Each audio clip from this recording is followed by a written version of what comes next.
Yo, what is up, guys? Welcome back to Superheroes Sit Down episode 4, where I sit down with someone who loves superheroes and we talk about the things we love, which is superheroes. Today, I'm bringing you guys a very, very special guest, and he's another Spider-Man YouTuber, and his name is Evan Filarca. Say what's up, Evan. Tell my fans. What is up, guys? Tell my fans who you are, where they can find you, where you're from, and what do you do? Well, I am first off honored to be on this awesome show. And if you love superheroes and awesome people sitting down talking about superheroes, definitely go subscribe and follow to Soup's channel because it's totally the place to be. That means so much. I'm honored, dude. Thank you. And if you guys don't know me, I'm Evan Filarca. I cover everything and anything related to Spider-Man. A massive, huge Spider-Man fan, as you see from this art, all this fan art behind me. I cover games, movies, TV shows, and specifically my favorite thing related to the character right now is Spider-Man PS4. And if you don't know, I run a group, fan group community online called the Spidey Squad. We're a bunch of fans from around the world. We get together, just hype up everything related to Spider-Man because of how much we love the character. And if you don't know, Insomniac Games and Marvel actually featured the Spidey Squad as a collectible Easter egg in the game that you can find, probably have seen already. And I'm personally from Pacifica, California. Super foggy today, but still a wonderful time to do an awesome superhero sit down. And you can find me on YouTube and Twitter at Evan Filarca, and I'll keep up to date on all Spider-Man news and have an awesome time while doing it. So, Evan, it's an honor to have you on the show, man. But let's give my fans some background to who you actually are. So, Evan, how long have you had your massive YouTube channel, and when did you start it? I don't know about massive, but it's definitely... It will be massive. That's what I know. That's what I know. It will be That's massive. very kind. Thank you so much. Well, I started, which I love telling this story too, because I think it's just such a cool, kind of thing to go into, is that I was originally attending San Jose State University as a political science major. And then while I was going there, Insomniac announced that they were making the rumored Spider-Man game at the time, said to be made by Sucker Punch, the people who make Infamous and now are making Ghost of Tsushima. And I love video games, obviously. I'm a massive Spider-Man fan. I love all the Spider-Man video games. I've played all of them. Spider-Man's been a huge part of my childhood. And I was always thinking in the back of my mind, maybe I could do something related to content creating, possibly relating to college stuff, because I always like talking about the education system and financial stuff relating to people who want to look into tuition, scholarships, anything like that. I'm always a big fan of talking about something that can help people, and look for their, potential futures and careers education-wise. But I'm also a huge nerd, so it's kind of a funny dynamic. And when they announced that they were making the Spider-Man game, Insomniac, I literally broke down in tears seeing the trailer for the first time in E3 2016, and I couldn't stop thinking about it. Like, this is going to be the game of my dreams. It's going to change lives. It's going to be awesome, and I can't wait for it. But then we had to wait for like a full year for news, and we still got nothing for like that year of silence, as the Spidey Squad call it, from 2016 to 2017, nothing. Pure blank slate. And during that time, I thought, well, I don't want to not talk about it because it's all I can think about. And for some reason, people weren't that hyped for it. They just kind of had it in the back of their minds, like, oh yeah, there's that Spider-Man game being made, and then just kind of put it off as an afterthought. Me, I couldn't stop thinking about it. And luckily enough, I found other people online, like your amazing self, that also were super hyped about it. And that's when we kind of, slowly formed together. Like, it started off with like 10 people. And then like, oh, why don't we make a group instead? Maybe the Spidey group, Spidey Society, and Spidey Squad. And that's how it kind of came around. And we were all just waiting in anticipation for this awesome game. And at first, I started off with my phone as a small thing to do YouTube videos with, and nothing else, just my iPhone for a solid year. And then during that time, from that year, from 2016 to 2017, I just gained like 2,000 subscribers, which at the time I thought was insane. And then I spent my resources to focus on getting a laptop and editing equipment, software, audio, all that, to properly dive deep into content creating, because I'm how passionate I am about this game and now really into making content for myself and that other people will just like actually be interested in.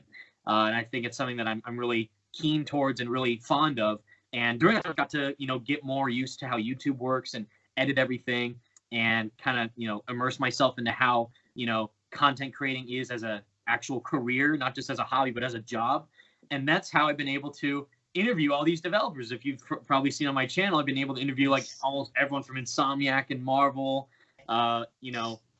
just talk news about the game and actually go and connect with the community that we all love because of this one character that we are so passionate about, Spider-Man. And I just love everything about what YouTube has done for me and what Spider-Man has done for the community. And without the game, I don't think I'd be here right now, honestly, because I've never felt this passionate about anything related to Spider-Man other than this game.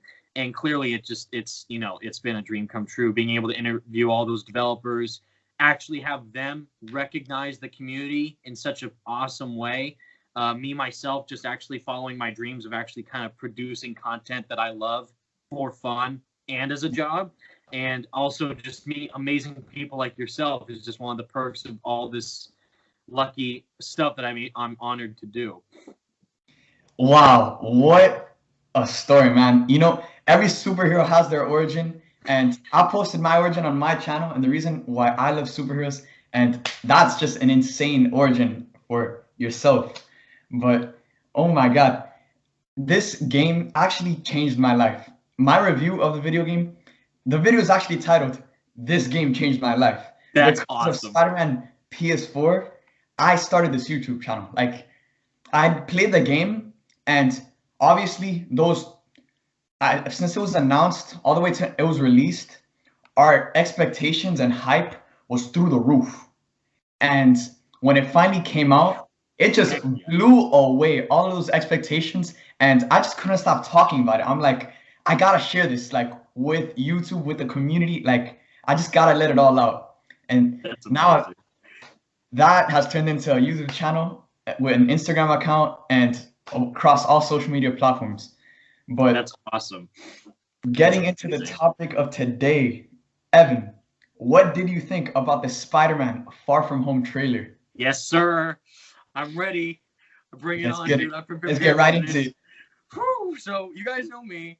Like I said, I love Spider-Man, but I am still critical about certain things that relate to the character, whether that's comics, even the game, and movies and TV shows. As you know, I pretty much despise the new current Spider-Man cartoon on Disney XD. Yes. It's just it's like animation-wise, so writing-wise, just a mess. And I'm honest about that. And the game, too, I love it. Gave it a 10 out of 10, but obviously it can improve by the time the sequel comes out.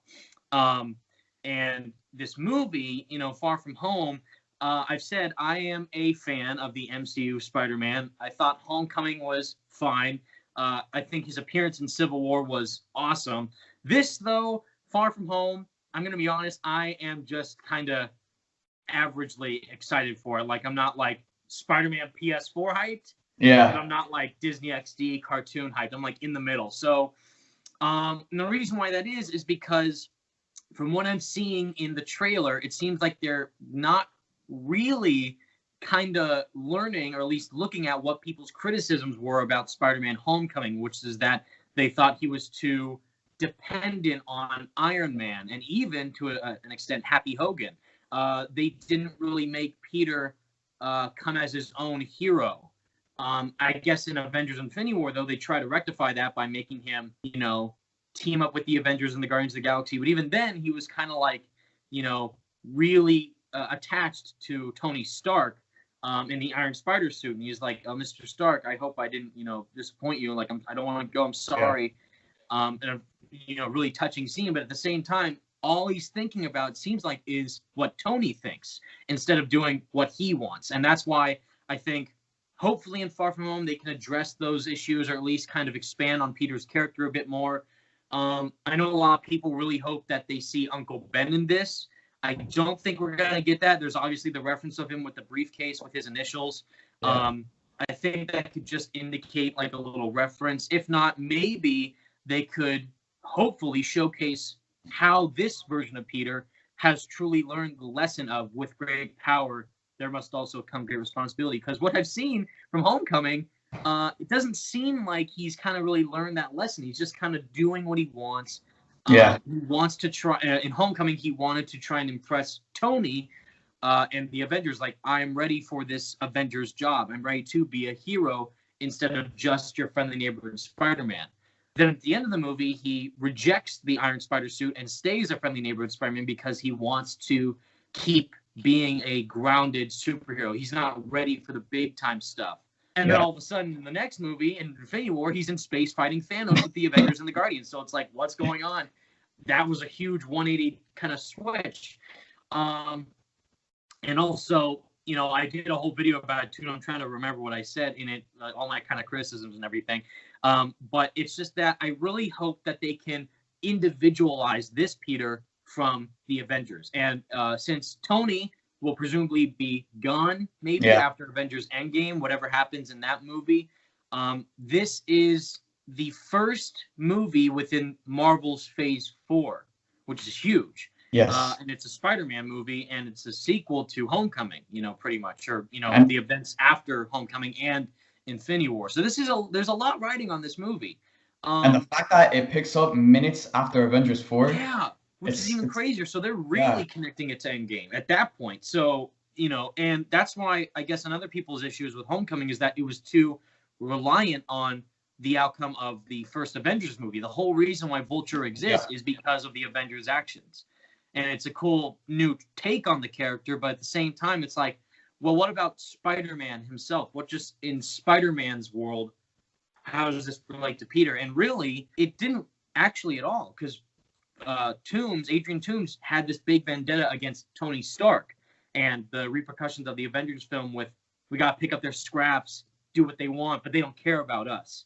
Mainly about the First Class with Tony and how the higher-ups of the, you know, Marvel Superhero Society, how big of an impact they have in that world, and Peter's just kind of this kid on the sidelines.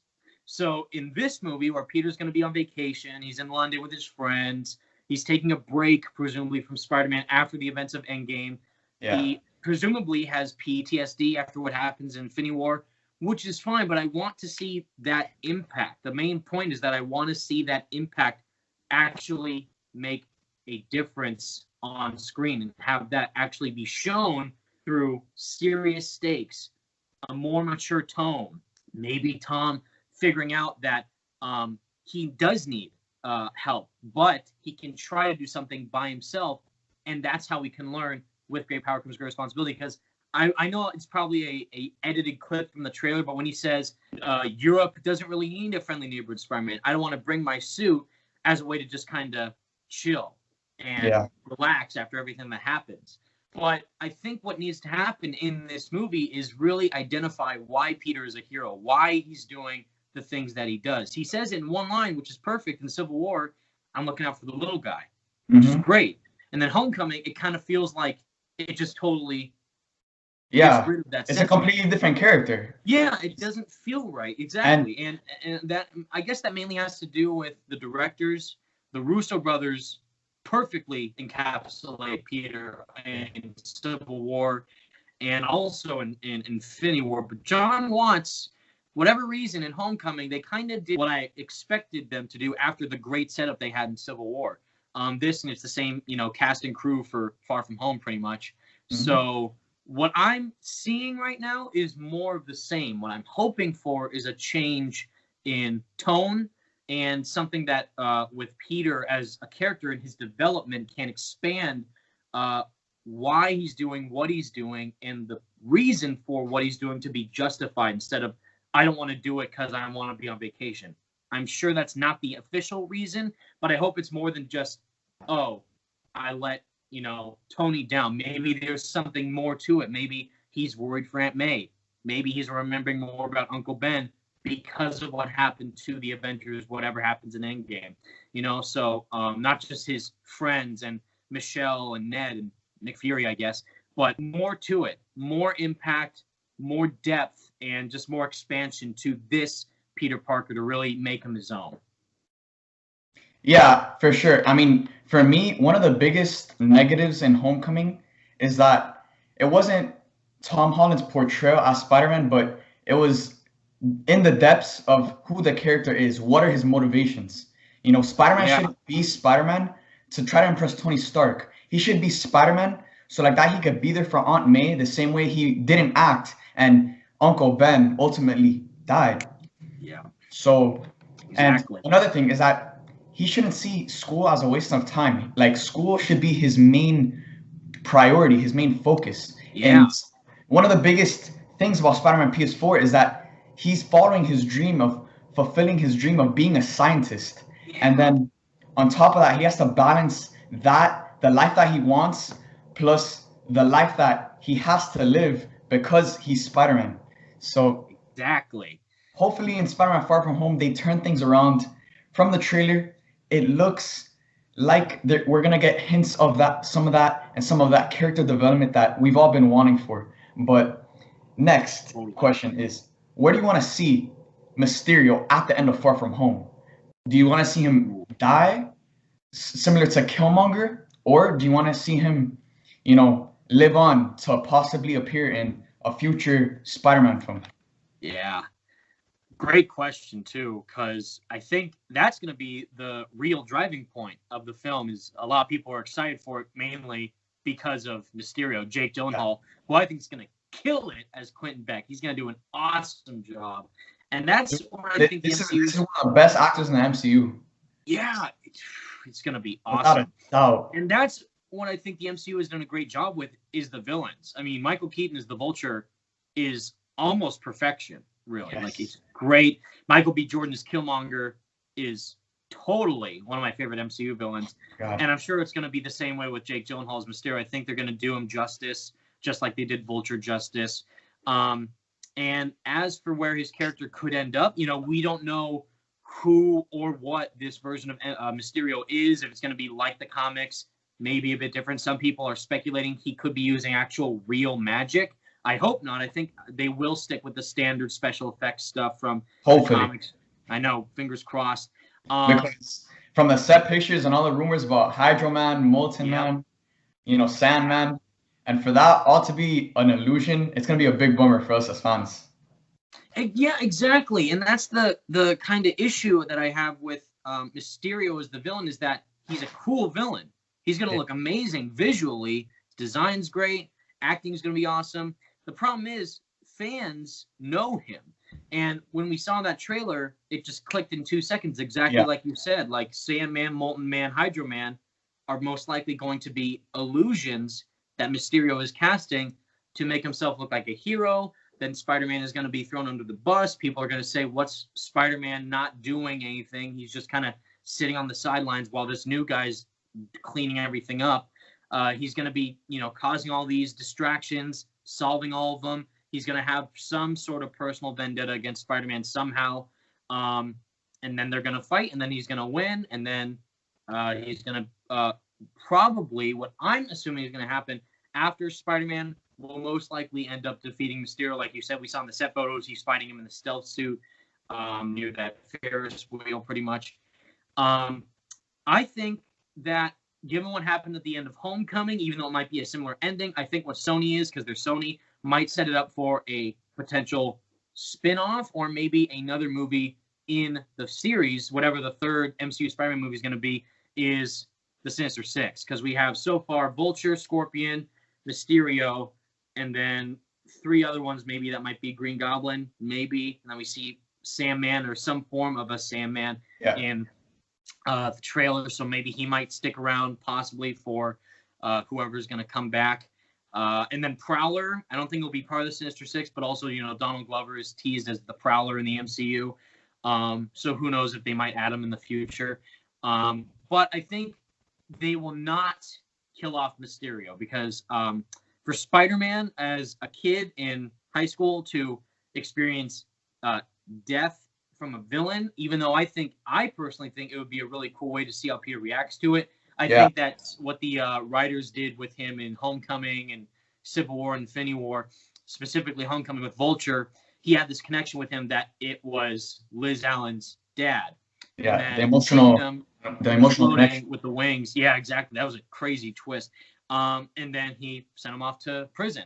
And then he started to kind of converse with the other villains, and they're like, I think we heard that you know who Spider-Man is. It's like, I don't know what you're talking about. So he's kind of helping protect Peter in that regard, since he kind of has a soft spot for him for saving his daughter. Mysterio, though, we have no idea what his connection is to Peter. Probably might be nothing. I hope it's nothing, because in that way it would be really cool to see how this random guy comes in and starts saving people by creating these illusions to look like a hero and then saving them. But I think that since this is a less experienced Spider-Man, and which I still find weird that he had a problem fighting Vulture, but he seemed to kind of do pretty darn well against Thanos Infinity War with the help of the other Avengers. I think that Mysterio will live in the end of Far From Home. He'll be sent to prison. He'll meet up with the other villains of Adrian Toomes and Matt Gargan. And then, it's going to all connect. Hopefully, Spider-Man PS4 style, you get dual boss fights, 2-on-1 action. God. I'm ready. But I think that I hope they do Mysterio justice. What I'm seeing so far, I think he'll be one of the biggest highlights of the movie. I just hope that they keep doing the characters like Peter and Mysterio and Nick Fury and everyone properly well-written justice. And that's all I can ask for, really. Yeah, now, coming off of, our talk about the Sinister Six forming, that's being heavily teased from that end credit scene of Homecoming. And now with Michael Keaton rumored to have a role in Far From Home, possibly pulling the strings around forming the Sinister Six for the possible third film of the Spider-Man MCU franchise. Now, do you think they could actually pull off the Sinister Six without a major, organization pulling the strings? Or do you think Vulture is enough to be able to bring everyone together to face off against Spider-Man? That's a really good question. And I think that since Adrian Toomes has this really interesting connection to Peter, and then what we see at the end of the movie, he's kind of reluctant to tell Matt Gargan who he actually is. Like, he could just easily said, I know this guy, let's go kill him. And that's gonna be the upper hand that he has on Peter when they face off. The fact that he knows who he is. Yeah, he has this one up against all the other villains out there. Even more so than the Avengers, because they are, most of them don't even know who Spider-Man is. Even Hulk's like, wait, there's an Ant-Man and a Spider-Man, so they don't really know about who he is, other than the main group that he fought in Civil War. They're just like, who's this random Spider guy? We don't know who he is. We just know that Tony recruited him. But what we see with this is that Adrian is actually, in a way, seeing Peter as another version of himself. Like, that's why he's young, he's inexperienced. Like he says, he doesn't know how the real world works. So he's trying to portray the world to Peter in a way that makes sense to him through Adrian's eyes. And because they have this really interesting connection with each other, it's really interesting to see if he would betray him and say, yeah, this guy, Spider-Man, is Peter Parker. Let's go kill him right now. Or, I don't know what you're talking about. I actually don't know who he is. So if he were to be the one kind of puppet mastering everything in prison, organizing people like, oh, I know some guys, what Matt Gargan says, maybe Adrian will talk to him in prison. And then if Quentin Beck gets arrested too, they'll all meet up. They'll also have like, oh, we also got this big guy, Rhino, maybe being another member of Sinister Six, and then possibly Sandman coming back, and then maybe Green Goblin, or by God, if they have Dr. Octopus, Oh my God. But how amazing it was in the game, they better do him justice if they put him in the MCU. But with the characters overall interacting with each other, forming this villainous group, if that does happen, I think if this might be like the redemption of what Sony was trying to do during the Amazing Spider-Man days, where they were setting up like all these other characters, like here's Rhino and Kraven and Doc Ock's tentacles in the background with Vulture's wings, and Sinister Six spinoff movie with Venom, and one of those happened, but then the Sinister Six movie didn't. And then what Sony is also saying, like there may or may not be a time where Venom might face off against Spider-Man in a future movie. Whether that's MCU or not, we don't know. But if these do connect in a really cool way with each other, depending on whatever happens by the end of Far From Home, and again, since this is the setup of Marvel's Phase 4, I think that they have a lot riding on what the outcome is, since this is the first step in the next phase of movies. And then after that, we're going to get, possibly Iron Man 4, probably not, but then, whatever happens in Endgame, he might die, or more movies from Marvel slated in the future, and this is the first stepping stone. And if they do tease more villains coming, then that's obviously going to be a great way to continue that series of films, depending on whatever happens in the third MCU Spider-Man film. Yeah. Now, moving over, you've mentioned that this is the first film in Phase 4, so it's definitely going to have to make a statement going into the future of the MCU after Avengers Endgame. Now, with the OG Avengers being the center focus for the first 10 years of the MCU, what role do you want to see Spider-Man play in the future of the MCU? Because, would you want him to play like more of a friendly neighborhood Spider-Man against his own villains type of thing? Or do you want to see him build up to this major city-wide, character, city-wide superhero? Right. I think that might be what they're going for. Is that what they did at the end of Homecoming? Like, you know what, Tony, cool suit, but I'm going to take a break. I'm just going to chill, do my own thing. And I think what the MCU is trying to do, but I don't know if they're doing it in the way I would like them to do, is they're trying to make Peter mature by himself, while also seeing that he can have help from the Avengers, but also coming as his own person throughout the experiences that he has as both Peter and Spider-Man. So what we see in Civil War, he's talking to Tony in his bedroom, which is a great scene. I can do these things, but when I was normal, I couldn't, so I shouldn't now, because I'm different. And that's why I look out for the little guy. And when you can do the things that I can, but you don't, and then the bad things happen, they happen because of you. Great line. That whole scene. Which is why I find it confusing that people think that there's not enough Uncle Ben references in this, where they just did that in a great way. And they do it slightly in Homecoming, but I understand what they mean, that it doesn't seem like his impact is there. He's referencing him. He's mentioning him without naming him directly, but the impact of the lessons that Uncle Ben gave him and what the meaning of what Uncle Ben meant to Peter, it's not coming through as much as we want to see, which is what I understand. Which is why in Homecoming, he's reliant to see another father figure in Tony, a mentor, someone he can look up to, while also connecting to on a emotional level. Which is why when he defies him by doing his own thing on the ferry, and then he's like, no thanks to you, you didn't listen to me. Like, I did listen to you, actually. You just didn't let me do what I wanted to do. And he's like, oh, please, I'm not going to have to suit. And which is why, even crazier, he thinks of Tony during the rubble scene.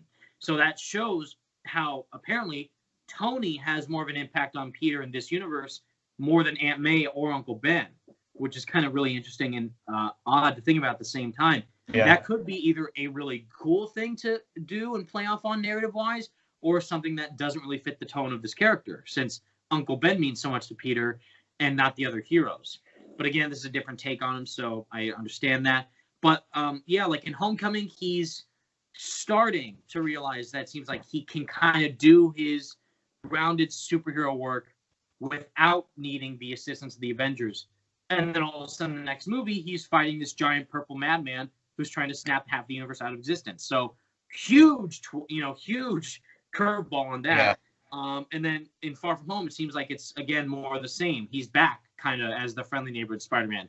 Europe doesn't really need a friendly neighborhood Spider-Man. So as these movies go on, to answer your question, I think they're slowly making Peter a grounded, more street-level hero to the big-time superhero savior that we know him as. And I know it's two different versions, but I guess to compare in a recent media, Spider-Man PS4, Peter's experience, he's 8 years in the making. He's in his prime. He's a total badass. He's a scientist, He's following his career after graduating college. He's focusing on what he wants to personally pursue while being a veteran Spider-Man. And I love that, because it shows how, mature Peter Spider-Man. Yes, exactly. And that's why I think we connect with him on such a personal level in general, not just, the PS4 version, but the character in general, because he's us. We see ourselves in his shoes. And of course, everyone relates to their own specific version of the character, but the base form of the character is how relatable and connected he is to all of us. So in the game, for me personally, since I am 20 years old, I am older, I was in college, and I am focusing on my own career now, similar to how Peter is in the game. You know, I think how mature he is in that universe really shows how independent he is as both Peter Parker and as Spider-Man. In the movies, Peter's younger, so it makes sense. He's more like Ultimate Spider-Man in the comics. He's more, you know, youthful. He's vibrant. He's still learning, but he's still trying to become his own character and person at the same time.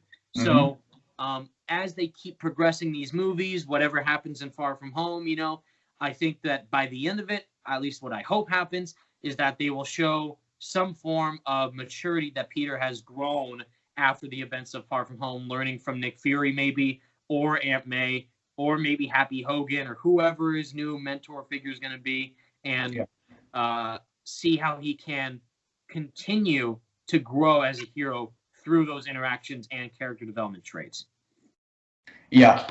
Now, coming off of what you just said, at this point, it's pretty much confirmed that we're going to be getting a third Marvel Spider-Man film. Yep. And who do you want to see be the villain of that? Because a lot of people are saying Sinister Six, but, you know, the Sinister Six are like the top Spider-Man villains. Yeah. There's nothing greater that he can face. And I would like to think that we're getting more than 3 Spider-Man movies, because Spider-Man is way bigger than just 3 movies. So do you think do you want to see the Sinister Six in the trilogy film, or do you want to see them continue to build up to that with more films to come?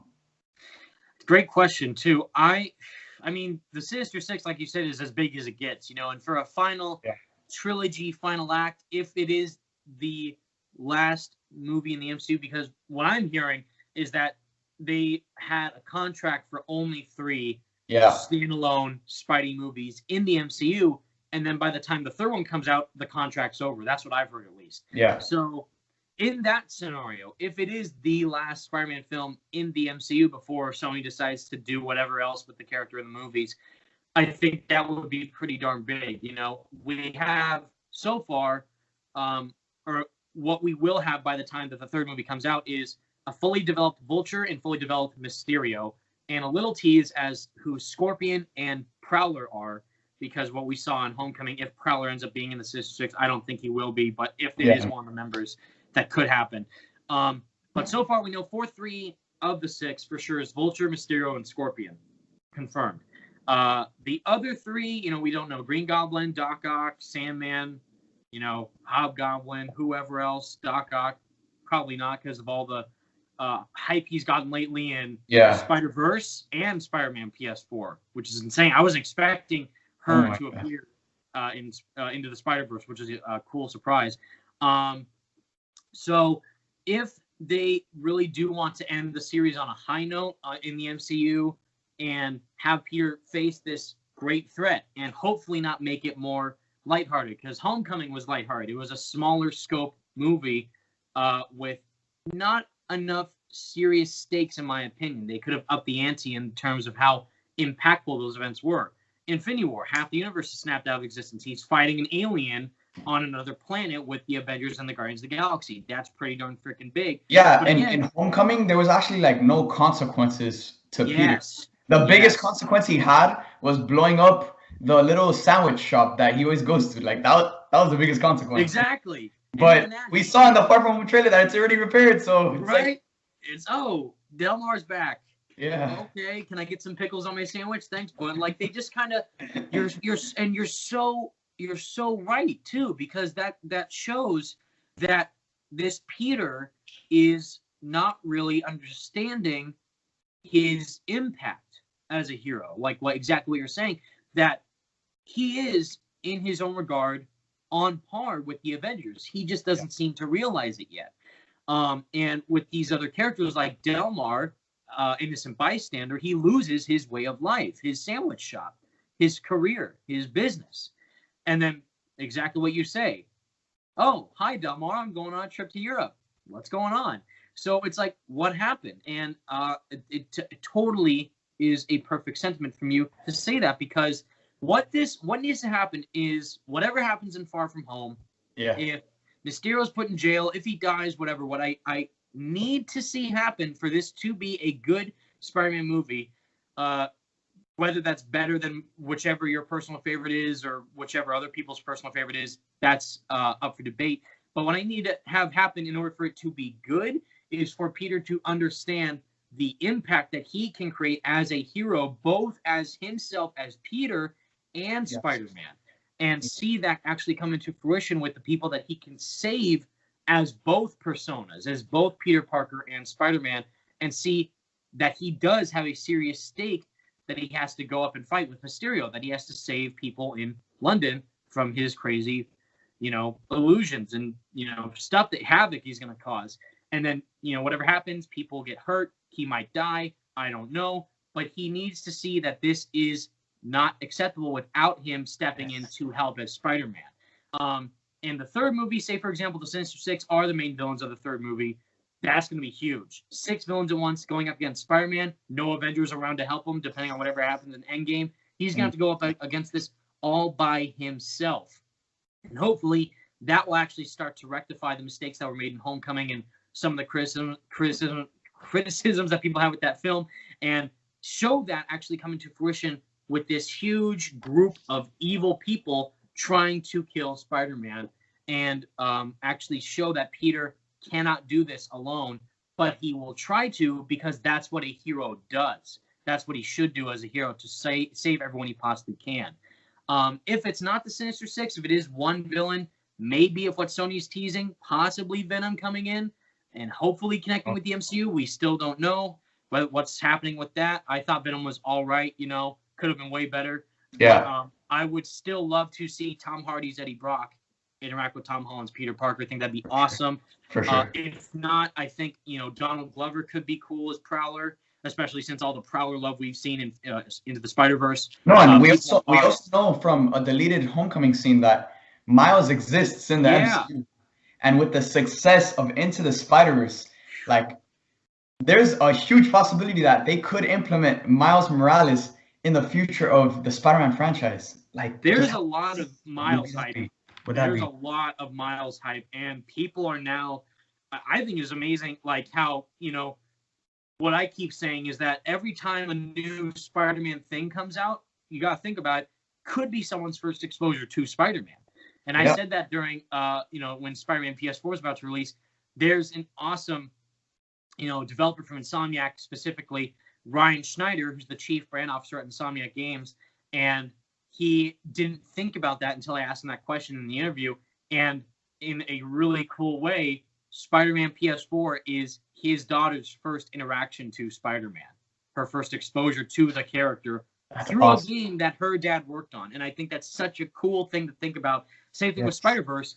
People might not even know who Peter Parker is, but they might identify with Miles Morales through that animated film, and then see, oh wait, that's not the original Spider-Man, but that's my Spider-Man, So it's really cool to think about it in that way. And Far From Home too, who knows? It could be someone's first Spider-Man movie through Far From Home. We have no idea. But what I think could show the huge impact of the character, what he can do in this universe, the MCU, is really come as his own. And that's all I hope for in the future movies, whether that's Sinister Six, Prowler, Venom. I think another cool villain maybe be Kraven. I know we already got Lizard.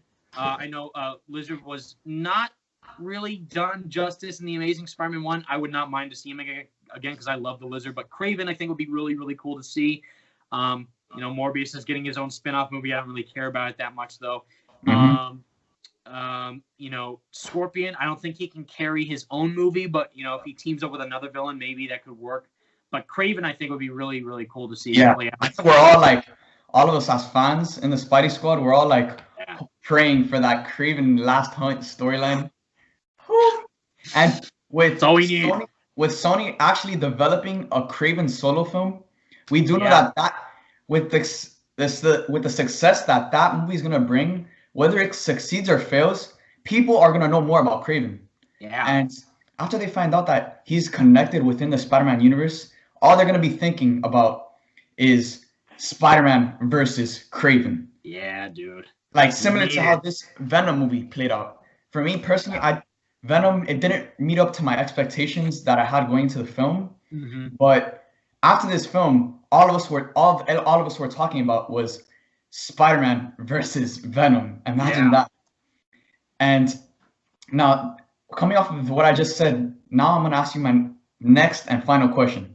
I'm honored. So, after the Marvel Spider-Man trilogy is complete, do you want to see Spider-Man stay in the MCU, or do you want to see him go back to Sony and go head-to-head with Venom and more iconic villains that Sony has the rights to, and see a different, more experienced portrayal of Tom Holland as a more experienced Spider-Man, similar to the Spider-Man in Spider-Man PS4? Right. That's really interesting to think about, and I actually I think it would be very interesting. Sorry for interrupting, but no, you go. Yeah. I think it would be very interesting to see like his beginning years in the MCU, and then have his prime years play out in the Sony movies, where they have so much more, freedom to experiment with different Spider-Man villains and Oscorp.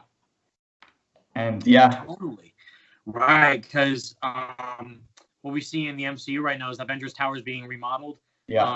Either two options: A, Oscorp, or B, the Baxter Building.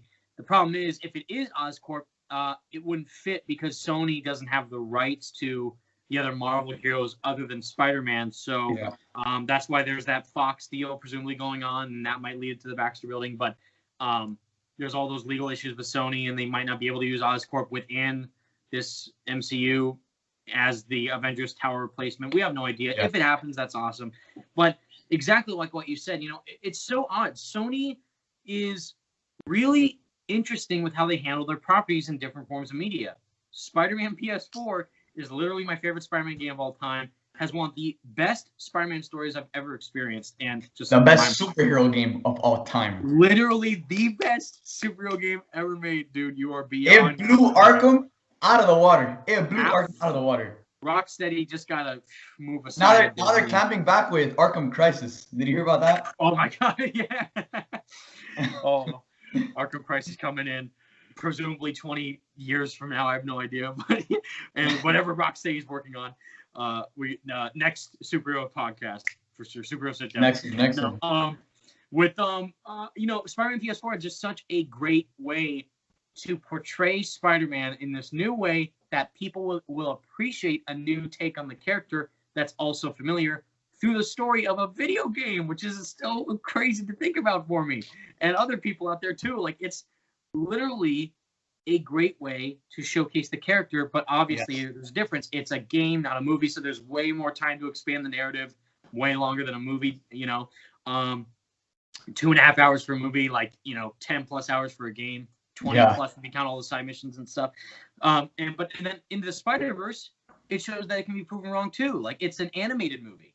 So usually animated movies are less, but this was the same length as a standard movie, Into the Spider-Verse. Mm-hmm. And literally it was like, this is the greatest Spider-Man film ever made. And I totally understand why. I think it's awesome. I still think, for me personally, the first Tobey movie is my personal favorite Spider-Man movie, but I totally get why people think Spider-Verse is the best. It was amazing. The animation, narrative, storytelling, all up to par with that of the other movies, for sure. And it's animated, so you usually wouldn't be able to do that through an animated movie, but they did it, and they got an award for it, the Golden Globes, and nominated for an Oscar. They're going to win that Oscar, I swear. They're going to win that Oscar. We're waiting. Nominated, we're crossing our fingers, Spidey Squad hype. We're waiting for it to win. Yes. It will win. It has to win. And it shows that the movies are slacking, dude. Like, they got to get their game going to get on par with these other forms of Spider-Man media that people are loving. And I understand it's different for everyone. We all prefer our own versions of the character. That's fine. But it's not in the same level of quality as these other Spider-Man medias are. And they have these great actors. Tom Holland's fantastic. Jake Gyllenhaal's amazing. Samuel freaking Jackson, the one and only. I guess John Watts as a director is interesting enough. I mean, I thought Homecoming was fine, but I think he could have done better. Maybe he's learned from that movie. Mm-hmm. They have this great relationship with Marvel. Sony's playing ball with them. They're letting them use the rights, connecting them within the Marvel Cinematic Universe. It should be awesome. He's connecting with the Avengers. He's fought alongside the Avengers. But for whatever reason, we're not feeling that impact. We're not feeling what that really means. At least like I don't feel any heart. I don't feel any heart. Like I should have felt beyond thrilled that Iron Man was connecting with Spider-Man in Homecoming. Yeah. But for whatever reason, it didn't do it for me. At least not as much as I would have liked it to. So that's kind of where the problem lies, is that they haven't really identified this Spider-Man, which is why I think people are still kind of concerned about where the direction of the franchise is headed. So mainly to answer your question, I think, we've had two versions of Spider-Man live action already just from Sony, the Raimi trilogy and the Amazing two amazing movies. We see how it ended with the Amazing Spider-Man 2. Raimi trilogy was an amazing franchise, but it's over now. It's, a decade old now, so it's time to move on. The Amazing Spider-Man movies, more recent, but people still do appreciate them. But that's when the Amazing Spider-Man 2, that's when Sony had too much input within the franchise, and that kind of costed them their golden goose, the goose that laid the golden egg, by meddling so much within the production work of the Amazing Spider-Man 2. So now they're kind of seeing their middle ground. Like, they want to involve themselves, but let Marvel make the movies their own way, and then see how it can collaborate within the MCU's universe. And then yet they're doing Venom and Morbius and these solo villain spin-off films on their own time. Venom happened. We thought it wouldn't happen. It did happen. Morbius is happening. I'm sure that'll be interesting to see. I'm personally not that looking forward to it. I'm not a big fan of Jared Leto himself as an actor in general. I think he's fine, but maybe I'll be proven wrong. Who knows? But again, we see how well Into the Spider-Verse did. A really ambitious story of having Spider-Man be the main, or Miles as Spider-Man be the main focus of that film, and then have Peter be a sideline character. So this, though, they have all the tools at their disposal. I just hope that they can execute it properly, which is why I think they should use the MCU to their advantage.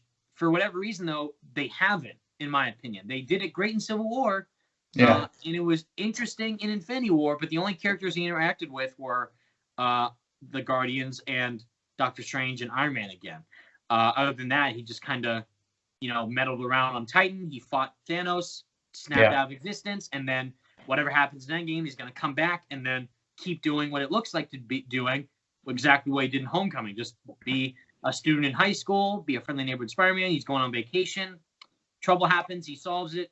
End of story, So I guess it's fun to have a simple story, but we want something more as fans, you and I, as the Spidey Squad, as the core fans, as just true fans in general, not specifically just the Spidey Squad, but just the true diehard Spider-Man fans like us. We want something more. We want something that really makes this character pop and impact others as much as he's impacted us in every other way. So with that said, I think that whatever happens in the future of the MCU Spider-Man, I still think they should keep implementing him within this universe. Since Tom Holland does a great job as Peter and Spider-Man, I just think that they need to write him a bit better and direct him a bit better as well in those movies. Who knows if Spider-Man might fight Venom in another movie? Whether that's Tom Holland's Spider-Man or another version, we don't know. But I think the ideal thing that they should do, the ideal situation, is to keep the MCU Spider-Man going and let Sony do their own thing with their own spin-off movies and see where it goes from there. So, do you have any final remarks before we end the episode today, Evan? Well, I just want to say thank you so much for having me on. There's no bigger honor than to be featured on your amazing channel, dude. Thank you so much for having me. Spider-Man PS4 brought us all together. Meeting amazing people like yourself, that's just one of the biggest perks about just the character in general, not just the game, but just Spider-Man as a character. He means so much to us. And what we're seeing in the movies right now, I have my issues with it. I just hope that they can do it justice. I'm keeping my expectations to a manageable level, a maintainable level. I'm not beyond Spider-Man PS4 hype, but I'm not like, Disney cartoon hype, like I said earlier. I'm just waiting to see what happens.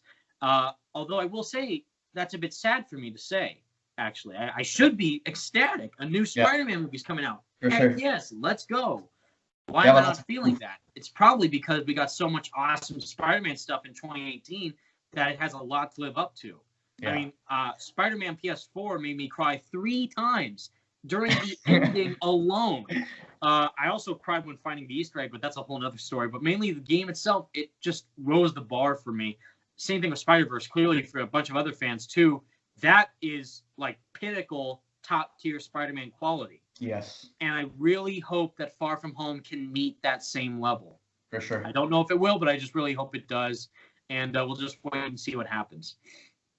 So there you guys have it. Guys, check out Evan's content. Link in the description. So there you guys have it. Thank you guys for watching Superhero Sit Down episode 4.